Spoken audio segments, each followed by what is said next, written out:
Hello and welcome to a new episode of The Other Russian. I'm going to talk to you about psychedelics, but this time I will talk to you about a topic that is very rarely discussed out there in the open. I'm gonna talk to you about 10 tips on how to prevent 10 tips on how to prevent a bad trip from happening. All right, intrigued?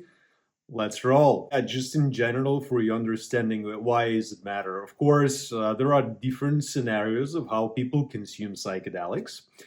Typically, this is a more recreational approach that is widely known to human species, I'd say, due to the cultural phenomena like hippies and the anti-establishment movement. So there are movies, of course, there's a lot of music, there's a lot of literature that is influenced by the 60s and the so-called hippies.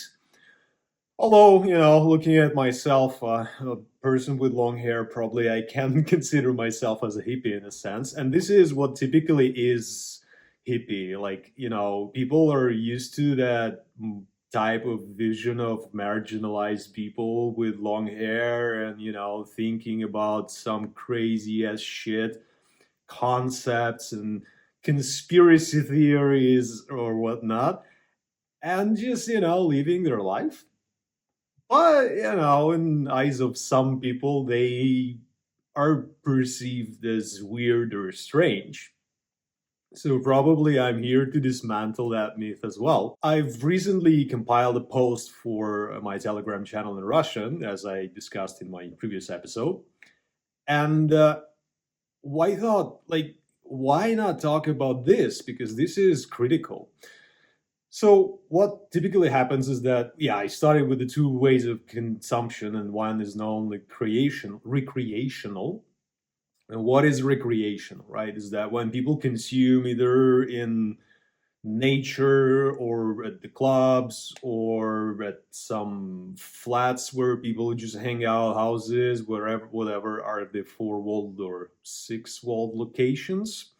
I mean, if you consider floor and ceiling, it's 6, right? But anyway, cages in a sense. So basically, in whatever cages people tend to spend their time while high on drugs, it's probably most known aspect. But there is another thing to it, and this is the therapeutic aspect where it kicks in. And I'm going to talk to you about therapeutic aspect because unlike all those people who endorse consumption for recreational purposes, I am talking to you because I strongly believe that psychedelics have insane healing potential that could heal not only traumas like deep rooted like PTSD or I don't know any other variations of traumas that are influencing one's life on a daily basis, but also other things like depression, anxiety, OCD, ADHD, well, not mental, physical, but menstrual cramps, for instance, migraine, going back to brain, I guess more physical, cluster headaches, and everything. Still, potential is insane. And probably this is not even the whole list. But let's go back to the main topic. Otherwise, you're probably going to switch your attention and go to another video. So, rule number one, know what you consume, right? You need to know what the fuck are you consuming. If you don't know, you're fucked. You can go in a very dark place if you don't know what exactly is the drug that you're taking. So know your shit, all right? What does it mean? Do the homework. Yeah, exactly. Go back to school, go back to learning. Just do your homework and try to identify like what it is, how does it affect you, what are the potential bad things that can happen if you do this, all right? So do the study, and I have a lot of information which I will be gradually providing through this podcast. because I'm building on a system. I'm gonna probably show you somewhere here how it looks like. Currently, it looks shitty. It's just version 0.0001. However, I've just started, all right? So give me a break here. And it gives you an understanding of like entire entheogens universe, pretty much. But that's not the point here. So go back to the first one. Yeah, the reason I mentioned that and brought that up is that I'm going to be putting a lot of information there. It's going to be in English. So you can go there at any given moment in time. It is publicly available and just do your own research. Just go through it, see what it's written there, check the resources, the ones that I've already mentioned, probably, or some new ones. I'm not trying to build something perfect here. I'm just trying to build a foundation. There's a lot of data, there's a lot of research, and it is critical that that type of research is not wasted. All right. So I'm dedicating my time to create this visual representation of the data that is available out there. So you can go there, or you can do your own homework and just, Google shit, watch YouTube videos, I guess, of some strange fellas talking to you, those hippie type of fellas or whatnot. If somebody offered you drugs, all right, don't just automatically say yes. I mean, just think, all right? Take a step back. Remember, boundaries, consent is critical here, right? In any aspect of life, basically, but here especially. So, first of all, don't say yes because of the social pressure, because of the peer pressure, because people who you trust are next to you and they offer it to you, it doesn't mean that you should do it, okay? So this is like foundation. This is like rule number 0. Respect the boundaries, know your boundaries, and know what exactly are they offering you. Because there are different variations of psychedelic substances and of it. But even though people say they are harmful, they're not that harmful. And I can say, based on the backed research, again, Miromap or Myra, I don't know, Russian guys, by the way, but yeah, they say Karti Mira. So anyway, yeah, Mir is peace and world at the same time as the translation. This is the meaning of the word. However, it's prohibited in Russia nowadays. I've heard that they've arrested a person in Kaliningrad, which is located in the European part of Russia, Eurasia, yeah. But not European, like European Union part of Russia. It's like an island within, a surrounding of countries, but it's a strange. Kaliningrad region is like very strange piece of property. Let's put it this way. So anyway, a person got arrested or detained for supporting Israel. Just going there with the flag of Israel, and yeah, they said to him that, well, it's probably Varlamov here is the person who I've seen it at. But yeah, I mean, because it is associated with Ukraine and it is associated with peace. So it was like, what the fuck seriously is happening here?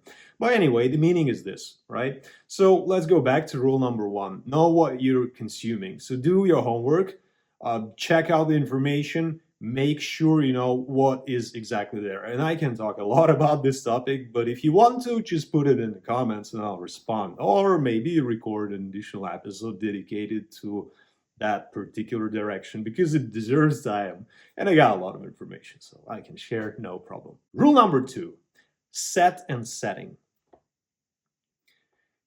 It sounds strange, but set and setting are critical when it goes to psychedelic consumption. The idea is that set is your mind, like what are you thinking about? And the reason I put them together because it's like separate but united. So whenever you hear about psychedelics, whether it's therapeutic aspects or recreational aspect, those two things are critical, set and setting. So what does it mean? Imagine if you're consuming alcohol, and I actually, by the way, it's more harmful than any drug known out there, and I have proof, okay?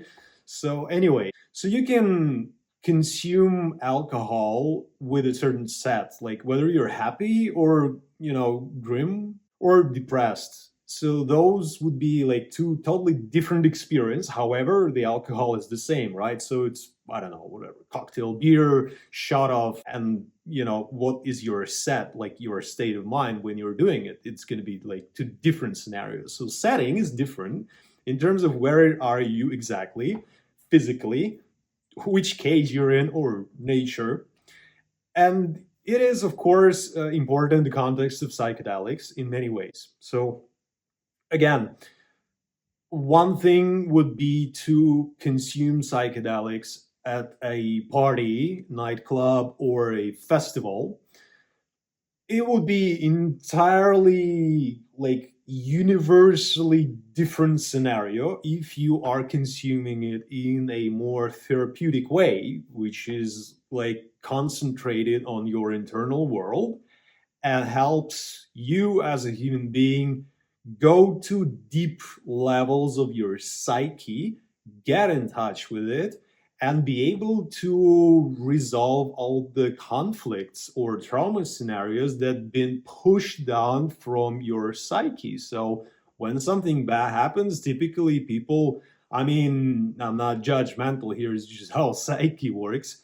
They push it down to a subconscious level so that on a conscious level it doesn't make their life hard, because when you think about something bad on a regular basis, it's hard to leave. When you are being pessimistic on a regular basis, it's hard, but once people push it to subconscious, they think that they solve the problem, but the problem is there, is just deep rooted, and it's much more deeper, but it affects your life in any way, right?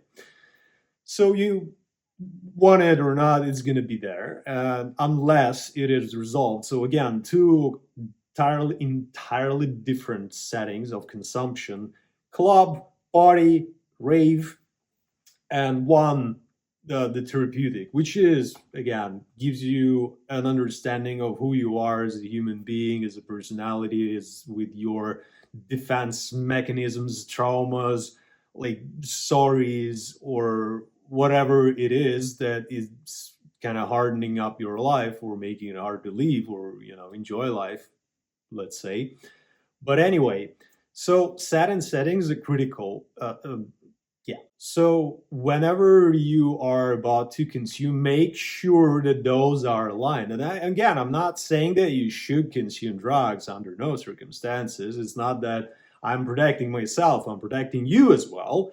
Just, be mindful about where you are. And if it is your first time with substances like psilocybin or LSD, um, on like dance floor or festival, I wouldn't advise going there, because it may be like very hard trip for you. So we're, again, the topic here is to how avoid having hard trip or difficult trip, as they say properly. And whatever they say about bad trips, again, it's stigmatized. There's information on the Miro that's or Karti Mira that is out there. The language is not the enemy, right? So nowadays they sometimes tend to cancel language because people make stupid decisions and decide to kill other people, and that's why people decide, oh right, let's cancel language, for instance. But yeah, I've talked about self-fulfilling prophecy somewhere here, or I don't know why I'm pointing it there. Maybe at some point in time I'll just put it all together and make it nice, but unfortunately I don't have the time, so I'm improvising here. All right. Anyway, set and setting are critical. So again, understand your boundaries, know that set and settings are most important aspect to it, and make sure to not fuck it all up. But again, what I was saying about the difficult trips is that people who experience them, it's a minority, of course, but it happens with me. It happened as well. I've had difficult trips in my life. 84% of such people, however, those who experienced difficult trip, they say that it was important for them and it was life changing in a good way, because during that difficult trip, what happens is that your psyche is becoming one whole. So you become a whole person, meaning that you can't distinguish where is your conscious or subconscious level. Your If you've looked at any of the MRI brain scans of people who are on LSD, probably I'll try to put it here. If not, put it in the comment. I'll get back to it. All right. But anyway, what I'm saying is that you can see that all of the brain areas are active. They're connecting with each other in a synchronous manner. And the thing about it is that this is the exact feeling when somebody is on psychedelics or entheogens, right? Entheogens. But yeah, anyway, about entheogens, just go to the previous episode. So let's go back to the third one. Rule number 3, know thyself and your peculiarities. All right, what does it mean? Know yourself, know how would you typically behave in a regular situation, and know what is about you that makes your life in a certain way. So let me give you an example. If you are a person who is on a daily basis is quite experiencing discomfort with anxiety and is in a need to control stuff, by the way, great podcast on stress and control by Huberman Lab. Like, highly advised. This is like good shit. I mean, that guy is just my hero. The level of just quality of job in terms of what he does on neuroscience is just insane. It's bringing availability for it limits the barriers for getting knowledge. It's just insane. This is my inspiration, and this is, in a sense, what I'm doing here. I'm sharing the knowledge that I possess in probably a structured manner. So yeah, go check it out, talking about your peculiarities. So if you're a person who is experiencing anxiety on a regular basis, in a daily manner, and you know about this, and you are in a club, for instance, and somebody offers you LSD, don't fucking do it. All right, just don't. Trust me, you can do a lot of harm to yourself, not to others mainly, because you cannot do harm on LSD to others. It's just not possible. I mean, if you've tried it, you can confirm. I mean, if you don't agree, just put it in the comment. I'll be glad to have a conversation with you. But anyway, so this is rule number 3, all right? Know thyself and your peculiarities. Rule number 4, make sure you know the quality. So what the fuck does it mean? Rule number 4, know the source and make sure you can trust it. So what does it mean? If you been offered by a friend of yours who, for instance, tried this already, like this exact thing from the same batch, or I don't know, supplier or whomever, where it was originally obtained from, if it was from kind of proven channels, it's highly likely that you can trust the source. However, in countries where narcotics as a topic, drugs, psychedelics is not a stigma, you can fucking buy a test kit. All right? I mean, this is insane. This is one of the reasons I decided to talk about it in more details, is that it is fucking important, because what happens is that one president of one country, namely Richard Nixon of United States of America, when he personally announced war on drugs, he was actually driven by fucking racism. All right, and I've got proof somewhere here. I'll put it probably, but if not, again, put it in the comment. I'll get back to you. Anyway, I got it all gathered, screenshotted and structured. So anyway, again, make sure that it's quality, because if it's somebody who sells you somewhere at the club or the festival, can you trust it? Can you trust it's good? What are you gonna ask? Is it good? What are they gonna answer? Of course it's good. I mean, how can you check? Probably you don't have many options. That's why just, try 2 at least. Rule number 5, don't combine psychedelics and drugs or other substances, okay? So here's a map by Tripsit, if I remember correctly. Just go there, check it out, what it means. If again you are somewhere at a festival, at a club, or partying with friends, and you've drank some alcohol, or you can, well, it's not that bad with caffeine, like, or anything like that, and other drugs like sugar, but still.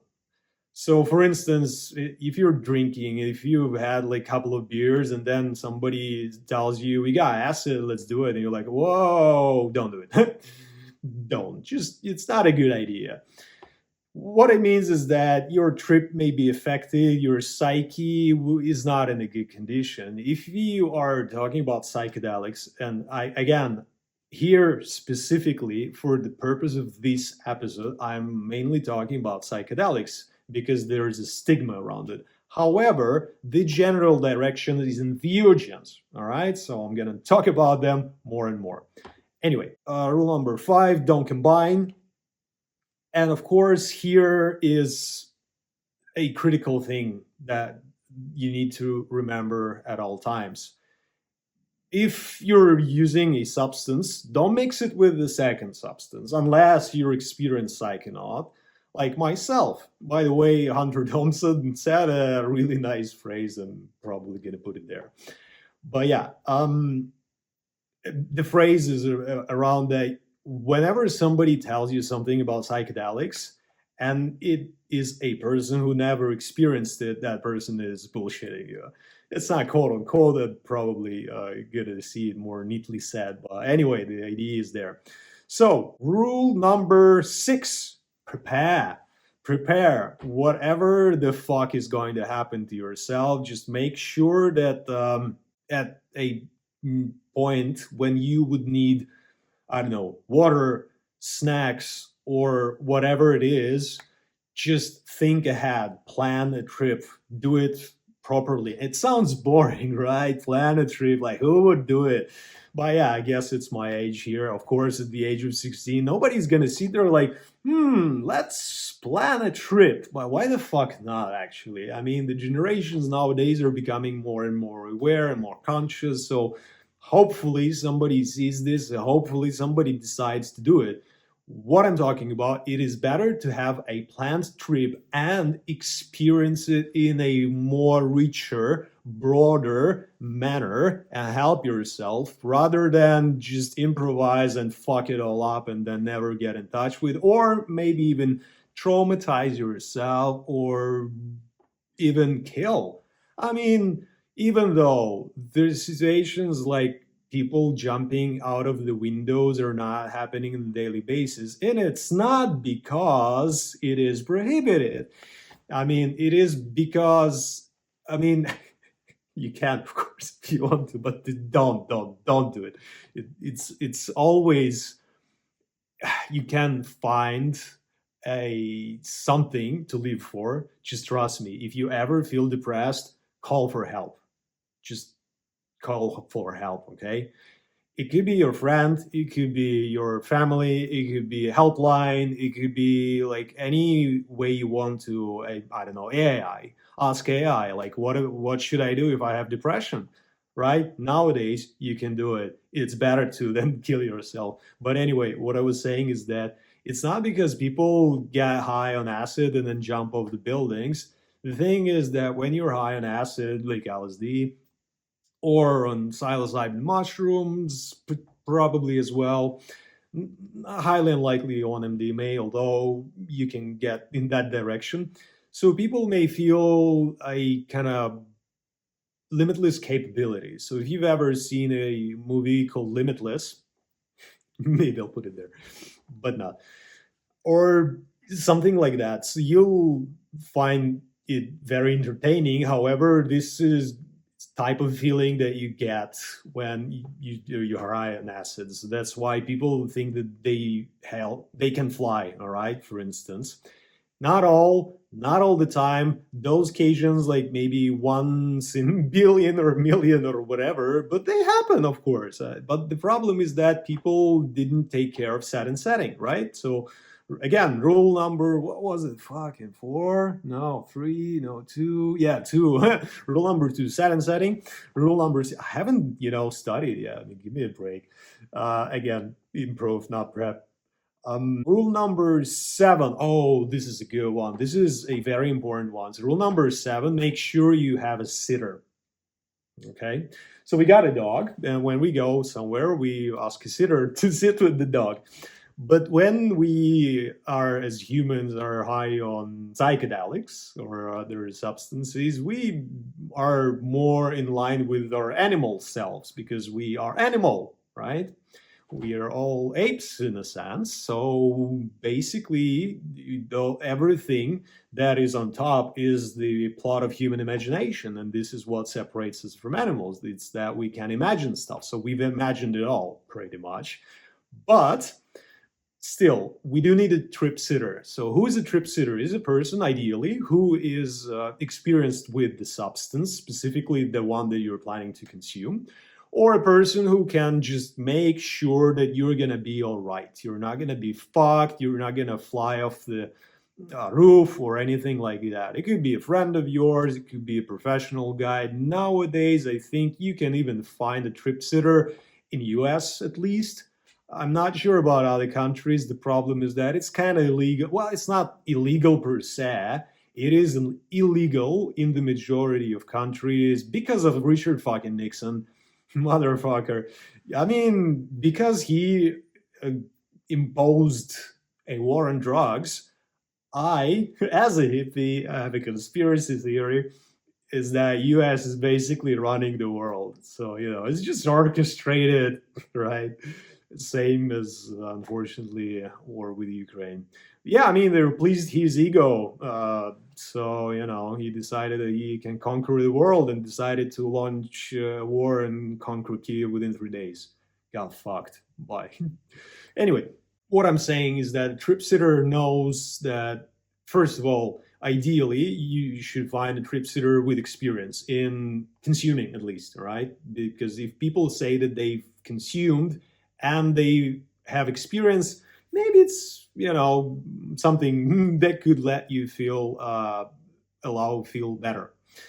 There is other thing about the trip sitters is that they will make sure that you are safe. Okay, so this is critical. Ideally, if you are an experienced psychonaut, you can do it by yourself. That's what I do from time to time. Just take a heroic dose of something and just go into the depth of my psyche. There was once case, I just give you a small story here, but probably, yeah, no, next time. Just put it in the comments, I'll get back to it. It's gonna take a while. Right, integration, rule number 8, and integration. So when you're having a trip, the most important thing is to integrate the outcomes and the observations and insights from your trip in your daily life. Why is it important? Because entheogens, they help people to heal their trauma. So when you are tripping, whether you want it or not, you may experience some deep level of your psyche.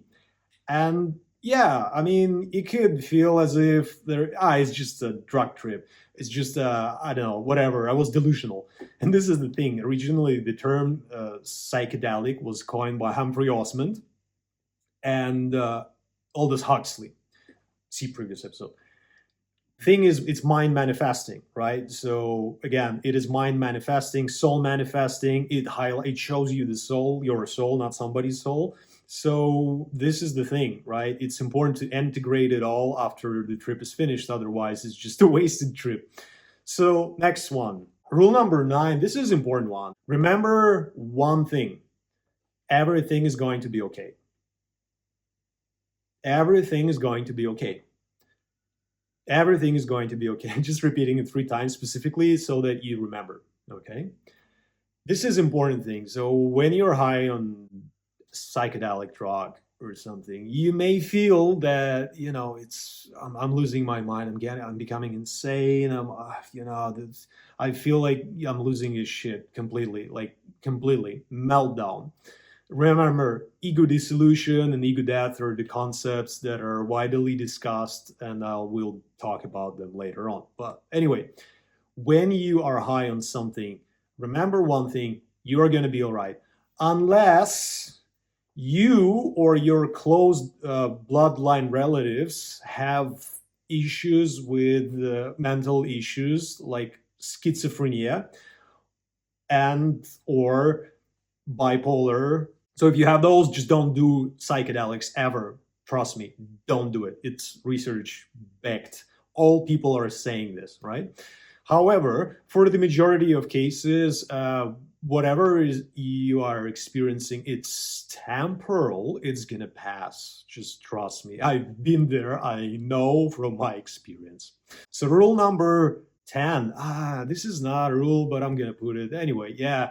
I mean, I was sitting and compiling that list, so I made like 9 rules, and then I made the 10. I was like, nah, not sure, but still, yeah, fine. I'll go with it. There are, again, two contexts of consumption. I'm gonna go back to sitters. There's an important thought that I've remembered. Please put it in the comments. I will record a separate video about safety measures, okay? Because again, as said, there were cases when people get like physically harassed or abused in a sexual manner, unfortunately. And in the majority of cases, unfortunately, because we live in a patriarchal society, there's a episode on that. We as humans are, I don't know how to say it, like not sick, but mentally deranged. We need to be fixed in a sense and to recognize boundaries, for instance. But anyway, it's been done through education. So once you bring the knowledge to people, you create that foundation. So this is the topic that probably we can discuss with Narendra Modi. Why not? I mean, I have a project that requires his attention. So music, rule number 10, music. Music is special for me. And there's this episode by, again, Huberman Lab on psychedelic treatment or psychedelic assisted therapy. And this concept is widely touched there. So why music? Again, music influences it all. And I can say from experiencing like lately a ketamine trip, music was basically guiding my existence. So I've used I got a link to several playlists, probably going to put it here, but if not, put it in the comments, I'll get back to you. By the way, like, fucking subscribe, spread the knowledge. It requires spreading. I mean, if only I had this knowledge when I was 16, I would have lived a totally different, better life. But unfortunately, there were cases where I just consumed the psychedelics, and yeah, I mean, I wish I knew. I wish I knew. Anyway, spread the knowledge, put it out there. People need to know the safety measures of the consumption of psychedelics, all right? And I'm not advocating for their use, although for therapeutic reasons, I am, okay? But in a controlled, prepared manner, you got 9 rules, so just go back to that video and go through them. So rule number 10, music. Music is a guide. Music is a core of a personality foundation for me. Shit, that was deep. Anyway, the thing here is that I'm a big melomaniac, like insanely big melomaniac, and I listen to a lot. Last year, according to Spotify, I've listened to 2,500 different artists throughout the year, of course, for the duration of the previous year. I don't know what's it going to be like this year. Probably not the same because there aren't that many artists, although there are. But anyway, I've not listened to the entire life's music, Earth's music, probably should say here. But anyway, depending on what you're listening, your experience would be totally different. Like if you're in ketamine, your mind doesn't exist. Like you're just floating consciousness in an empty universe. In a sense, there's nothing, it's just thought. That's it. So this is scary, and that's why people, say don't do drugs, because this is scary as shit. It is true if you don't know what you're about to experience. If you know, you're not that scared. Hence, these are the 10 fucking rules to save you from a bad trip. Okay, just watch it, subscribe, donate. Or, go into the comments. All the information is there. I will talk a lot about entheogens. I will talk a lot about psychedelics. And I'm just scratching the surface here. All right. So stay tuned, stay with me, and remember 10 rules. Let me list them for you. I'm gonna just do it like this. Right. So, rule number 1, know what you're consuming. Rule number 2, set and setting. Rule number 3, know thyself and your peculiarities. Rule number 4, make sure the source is solid. Rule number 5, don't mix stuff, okay? Rule number 6, prepare yourself. Rule number 7, find a sitter. Rule number 8, no, I'm not that good at integration. Rule number 9 is remember everything is going to be all right. Rule number 10, music. Find a proper playlist. Make sure you're listening to a quality sound, all right? I'm excited. I hope you are as well. Subscribe, like, donate, spread the knowledge for Earth's sake.